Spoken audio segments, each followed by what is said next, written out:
We are back with part 3 of our year 2 wide receiver series, talking breakout or bust heading into 2023, and we know what are they going to look like moving beyond that. Like the other two, we have 3 things we are looking for to kind of predict our breakouts here. What was their rookie target share? Did they hit that 17% benchmark we look for? Do they have a path to be their team's number 1 pass catcher or their wide receiver 1? And then finally, what's the quarterback situation? Is it a bum under center, or do we have a potential star or just above average QB play to help prop up their fantasy numbers? So let's dive in. The first guy on the list, it is going to be Chris Olave. As a rookie, Chris Olave brings in a 26.7% target share, well above that 17% mark, and already basically into elite territory. So with that being said, I think it's obvious. He very obviously has a path to be the wide receiver 1 in this offense. It's really going to hinge on what type of Michael Thomas do we get.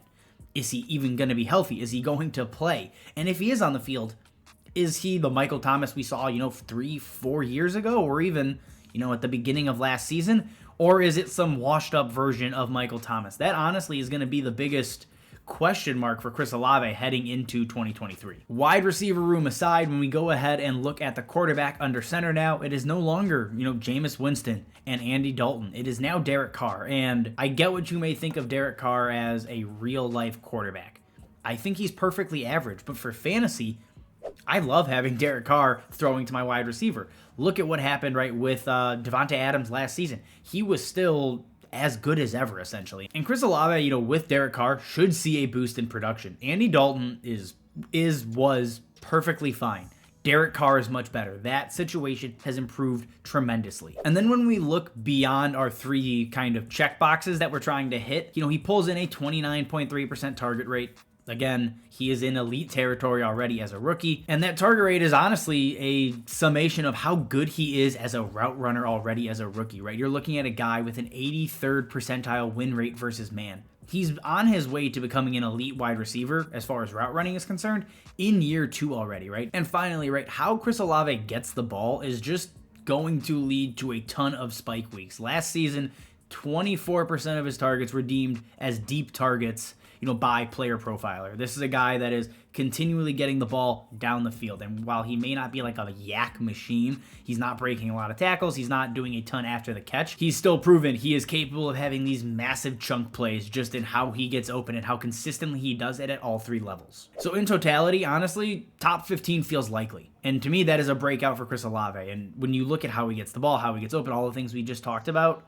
top 10 is in the range of outcomes. Not only in year 2, but moving forward in his career, he has the potential to be, a consistent top 10, top 5 wide receiver at the next level. Moving to a second round wideout that had an up and down rookie season, let's talk about Christian Watson and what we can expect from him in Green Bay, in his second season. So let's get back to our check boxes, right? Does he hit that 17% target share as a rookie? He does not. He comes in at 15.2%.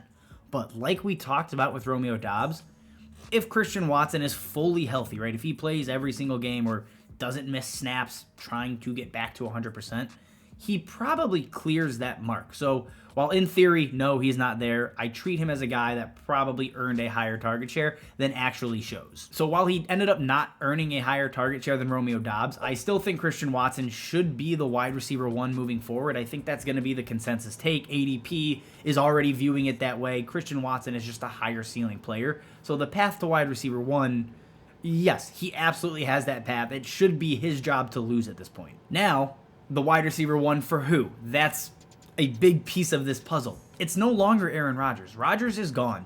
It is now Jordan Love. Is Jordan Love average? Is he above average? Is he terrible?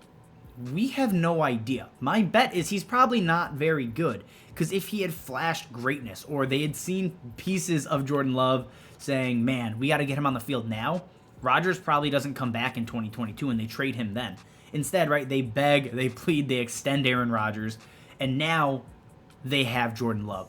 I don't think the Packers truly believe in Jordan Love. I don't think Jordan Love believes in Jordan Love, right? You saw his 5th-year extension that was actually a bet against himself, essentially, taking less money than he would have made if they picked up his 5th-year option. So Jordan Love is just a guy that I'm not overly excited about, and because of that, it does limit some of the appeal of this entire Packers offense, but specifically the pass catchers. And with Christian Watson right now, at least, being a subpar route runner, he's under 50th percentile against man, against zone, against press. He has work to do. So those are things that he may not be QB friendly with Jordan Love. So all in all, there are things to like about Christian Watson, but there's also some major red flags that need to be worked on, need to be ironed out. And I think there's just enough question marks that I can't go ahead and say Christian Watson is a true breakout. Like, I don't think he gets to top 15 production, because that's what you want from a legitimate breakout with the guy that has the tools that Christian Watson has. He has a path to top 20. I think that is in the range of outcomes. Ultimately, though, I think 2024 is probably best case scenario if you're trying to predict, a spike season from Christian Watson. Before we get to our third wide receiver, guys, if you like these types of videos, check out the DLF YouTube membership. If you look at the bonus content tier, you're going to get a ton of extra videos that are not available to just our general YouTube audience, right? I think we have 15, 16 extra videos on there for you to check out. Additional trade targets, additional rookies we like to target, additional mock drafts. There's a ton of stuff on there, guys, so check out the DLF YouTube membership. All right, looking at our last wide receiver today, it is Wan'Dale Robinson, coming off of an ACL tear, and while he really did only play 4 games, let's take a look at the profile, right? Does he hit that 17% target share? Well, he actually did, right? Wan'Dale Robinson comes in at 19.6%, well above, the benchmark for guys, that tend to break out in year 2. That target share is deceiving because he had 13 targets in 1 of his 4 games.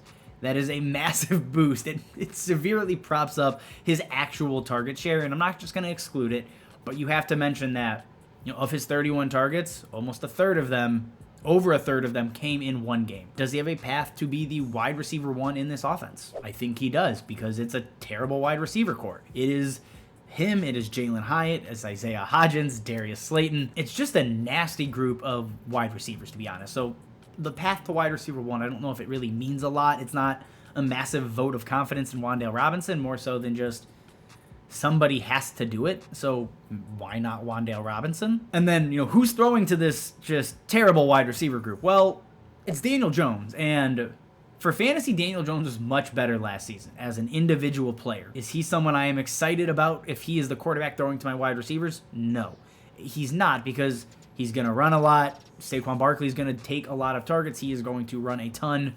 It's just not a high-volume offense from a efficient or productive passer, really.